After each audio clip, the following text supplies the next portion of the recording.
Mr. Buffett and Mr. Munger.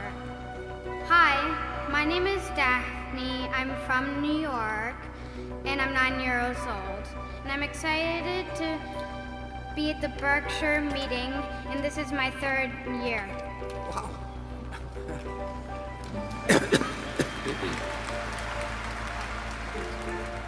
You should be rich by now. You have often said that investors are well served by identifying business with a wide moat, where the castle behind the moat is run by a king or queen who can be trusted to make good decisions. In the past, you have applied this advice by investing in businesses with world-class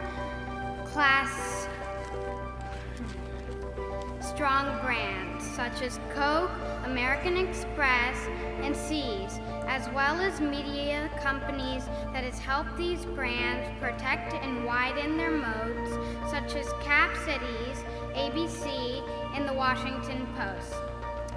In the past, you have also generally avoided investing in technology companies, pointing out how quickly technology changes and how hard it is to build a circle of competence in it.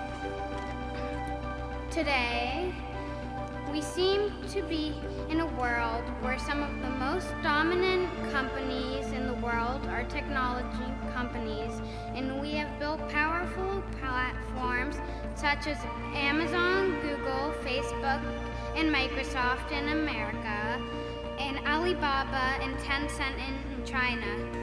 These companies all have wide moats, strong brands, and are led by brilliant and entrepreneurs. That's good.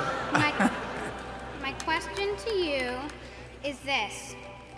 If Berkshire is to honor its tradition of investing in wide moats and strong brands, and especially in companies that are also capital efficient, do you think that Berkshire needs to expand its investing lens to include more of these leading technology platforms?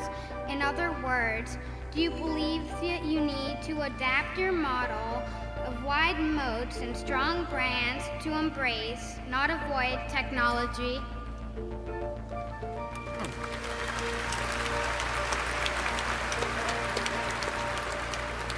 I think the answer is maybe.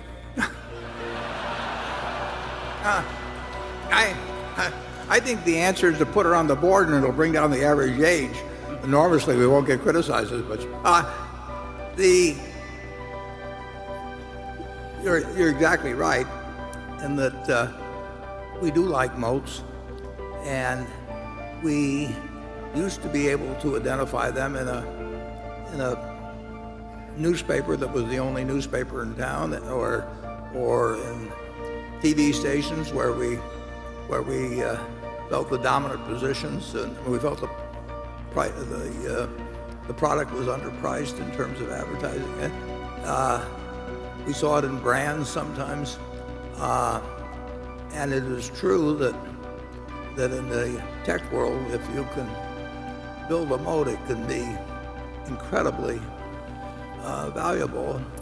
I've not felt the confidence that I was the best one to judge that in many cases. It wasn't hard to figure out who was winning at any given time or what their business was about, but there were a huge number of people that knew more about the game than I did.